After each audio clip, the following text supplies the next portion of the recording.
Então, nós vamos agora ao capítulo 8, o conhecimento humano, o nível intelectual. Então, o intelecto ativo é uma potência que age sobre os dados sensoriais. Ele abstrai as formas, né, as essências dos objetos concretos e transforma em conceitos inteligíveis. Então, as imagens da experiência depositada na imaginação, elas são inteligíveis em potência, quando o intelecto ativo retira a sensibilidade e transforma a experiência em uma ideia que se torna inteligível em ato, tá? Aristóteles compara esse processo à luz, né, que ilumina os objetos e torna visível.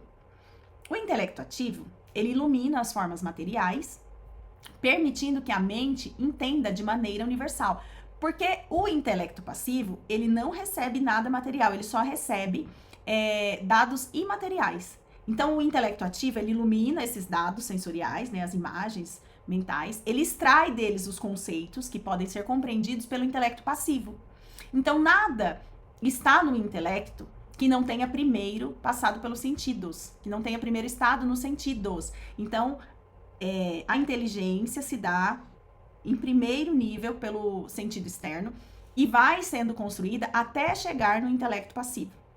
Então, o intelecto agente, né, que é o intelecto ativo, ele transforma as ideias sensíveis, as imagens, em ideias abstratas.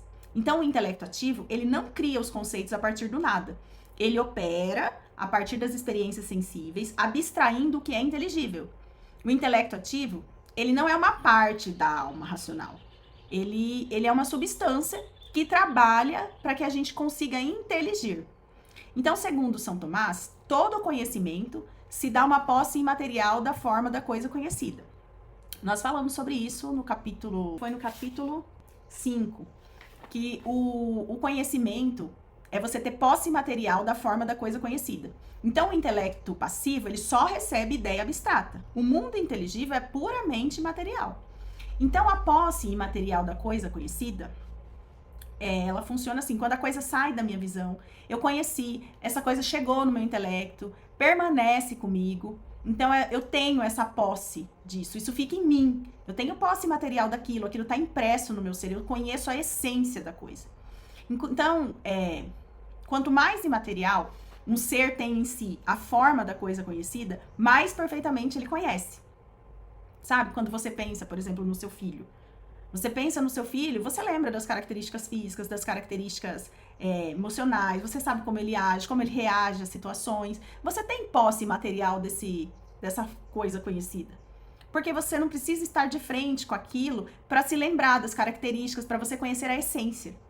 Então, o intelecto passivo, ele é um receptáculo para as essências abstraídas e impressas pelo intelecto agente. Então, o intelecto agente vai iluminar as imagens que você recebeu, vai abstrair o que é imaterial e vai entregar para o intelecto passivo. Então, o conhecimento intelectual, ele vê o que não é apresentado aos olhos. O ser humano, ele é muito mais do que razão, né? Ele tem essa capacidade de conhecer, de intuir o que a coisa é. Sabe, um conhecimento por presença? Quando eu sei que a coisa eu conheço aquilo, mesmo que ela esteja com falha, vocês lembram que eu falei pra vocês, mesmo que o gato esteja sem rabo, esteja manco, eu sei que ele é um gato, eu sei a essência da coisa. Então, eu preciso conhecer previamente o que a coisa é, para que eu tenha essa posse imaterial dela. Por exemplo, a inteligência, ela busca a verdade. Então, se eu conheço a minha estrutura ontológica, eu consigo olhar para uma pessoa que está na minha frente e enxergar ela além do físico. Se você vê uma pessoa que não tem um braço, por exemplo, ela deixa de ser uma pessoa? Deixa, ela continua sendo uma pessoa, você sabe que ela é pessoa, ela tem uma estrutura ontológica, ela tem uma identidade criada por Deus, ela continua tendo a essência de pessoa, você conhece a essência do que é pessoa. Então, a gente tem que enxergar muito além do que é mostrado, muito além do que os nossos olhos veem, certo? Então, eu tenho esse conhecimento imaterial quando eu sei o que a coisa é. Aí nós partimos lá para autoconsciência e autoconhecimento. Então, como sujeitos racionais, nós temos a capacidade de conhecer a nós mesmos, né? Lá nos primeiros capítulos nós falamos sobre isso, que a gente se conhece a partir do nosso conhecer, a gente tem um encontro com o outro, né? Então, eu consigo me perceber, eu percebo as minhas ações, eu consigo refletir, e aí eu consigo ver isso no outro. Eu estou me relacionando. A autoconsciência, ela se refere à percepção da alma de si mesma. Quando o intelecto conhece algo, quando a gente conhece aquilo que está dentro de nós, quando a gente se percebe, né? Eu tenho consciência que eu conheço algo. E o autoconhecimento, ele vai além, ele tem uma compreensão da minha essência humana, das minhas capacidades, eu tenho capacidades morais, eu sei qual é o meu destino final. Então, o autoconhecimento, para São Tomás de Aquino, ele é crucial para que o ser humano alcance a realização da sua finalidade última, que é a união com Deus, que é buscar a felicidade por meio das virtudes, por meio do crescimento espiritual. A autoconsciência é uma terra natal da verdade. Sabendo que a verdade é Deus, quanto mais eu tenho autoconsciência, mais eu me coloco de forma ordenada no mundo.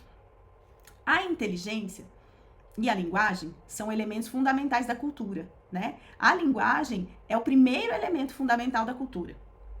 Então, todos nós nos relacionamos, né? A linguagem, ela não é reduzida somente ao som, aos que eu emito, né? Mas também tem os sinais, tem a expressão corporal, tem aquilo que não é falado. Uma linguagem está muito além daquilo que a gente diz. A linguagem, ela não é estática, né? Ela reflete muito mais do que as minhas palavras. Ela está além da aparência exterior. Então, nós temos um conjunto de símbolos que permite a nossa comunicação, mas é muito importante que dentro do setting terapêutico eu tenha esse entendimento da importância de perceber a linguagem do paciente, quando ele descreve o que está acontecendo, como ele enxerga, como ele compreende o mundo, sabe? Quando você vai falar com essa pessoa, como que você vai se portar, qual que é a analogia que você vai criar, né? Como que você vai trazer para o ambiente terapêutico o entendimento para que esse paciente consiga elencar a ferramenta que ele vai precisar usar naquele momento. Então, dentro do setting terapêutico, esse ouvir além do que é falado, perceber além do que é falado, é muito importante, porque eu posso trabalhar de uma maneira mais efetiva. Né? Se eu não perceber o meu paciente como um todo, eu não consigo ter uma efetividade no tratamento, eu não consigo ter eficácia na intervenção. E por último, no capítulo 8, nós temos o problema da mente e do corpo, né? Nós já falamos lá no capítulo 3 e 4, que a gente fala sobre a mente, que nós chamamos de alma, de corpo, que o ser humano é um todo, corpo e alma, o ilemorfismo. Falamos sobre a tradição dualista, que separa o que é mente e o que é corpo, né? Que corpo é só matéria e a mente é só imaterial. Nós não somos assim, nós somos um todo, né?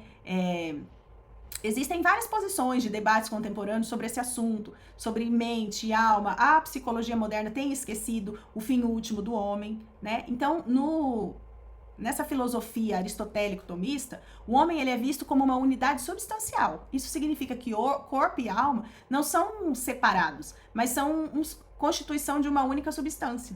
E o fim último do homem é o quê? A bem-aventurança que se encontra na contemplação de Deus, na busca desse relacionamento com Deus. Tá? O próximo capítulo a gente fala sobre dinâmicas tendenciais e liberdade.